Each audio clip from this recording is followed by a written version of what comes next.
What's up, YouTube? Welcome back. We're going to continue with the 400 Legend test series that we've been doing, manipulating ammos and turning them into 400 Legend ammo. So we have a 180 grain bullet that we pulled out of here out of a 40 Smith & Wesson loaded GoldDot. 180 grains. Now out of a Smith & Wesson 40 caliber, they got this advertised velocity of, well, that's pretty ridiculous, but I'll look it up and try to put it right here. So excuse the mangled finger today, sorry. My trigger finger, I'm gonna have to do things just a little bit differently today.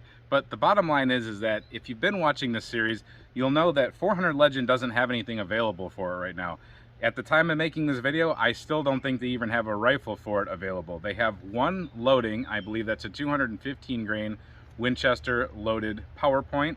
We have that, we've tested that, but we've also been testing all kinds of other handgun bullets just to see what they would do. Some of them are gonna be solid copper, monolithic, whatever you want to call them. Other ones have been these jacketed hollow point type projectiles, and we've done some hard cast also. The GoldDot has been a highly requested round to try, so we've got it loaded up to what we think is a safe but adequate pressure for 400 Legend. So let's do some testing. We're going to be shooting it out of an AR-15 platform because we have a 400 Legend upper, but it's not one that's available commercially or anything like that. T2 Armory helped us out. They were playing around in their machine shop and they decided to chamber it off of the SAMMI specs. So we've had it for a long time now. Other people have talked about it. We've been actually shooting it. So we're going to shoot it through this 16-inch barrel, through this chronograph, and hope it behaves itself, and into this 20-inch gel block. This is a 20-inch, 10% clear ballistics gel block.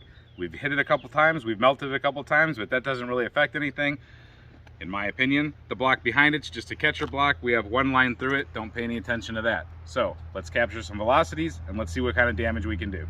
Now we have to keep in mind that the GoldDot's a very awesome round when it's at its controlled velocities. We're going to be taking it beyond its controlled velocities, and this jacketed hollow point scenario here is going to come undone really fast. I'm expecting it to have some sort of a grenading effect. I don't know how deep we'll get. The GoldDots hold together a lot better than some of them, but I think we're still going to destroy it.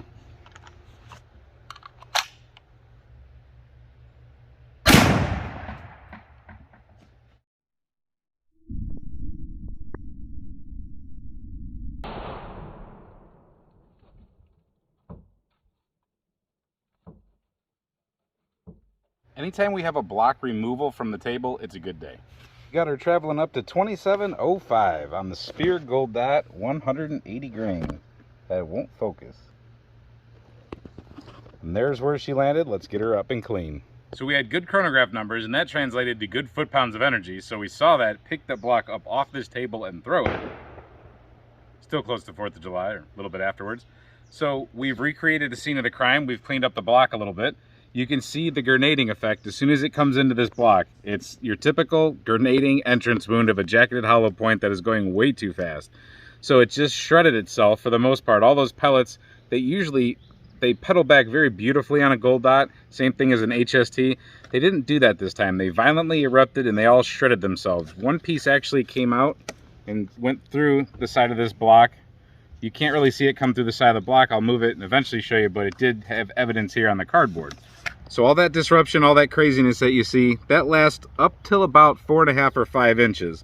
The main projectile continued on to what I would call 9 inches. There's not really a bounce back. There's a tiny bit amount of bounce back maybe, but for the most part, it's just a mangled lead base of that projectile. We'll go ahead and cut it out here in a second, but from the top down, you're gonna see just about the same thing. It actually looks really pretty in here because a lot of lead, I think, went down to very small sizes and left itself, kind of painted itself on the inside of that wound track. It looks really pretty actually. It's gonna make a mess of the gel block, but I think it definitely did its job as far as dumping energy and still having some penetration. So really all we have left is the copper jacket. There's some more copper jacket, a little bit of lead fused to it, but most of it is in here. This weighs almost nothing. I'll take it inside and I'll weigh it, but what's funny and what's cool is that when you turn it around, I will reveal the actual GoldDot is still there. The famous GoldDot is still present when all of this bullets destroyed itself, but it's still right there. That's pretty cool. You know it's a GoldDot. You know we're not pulling shenanigans with you guys.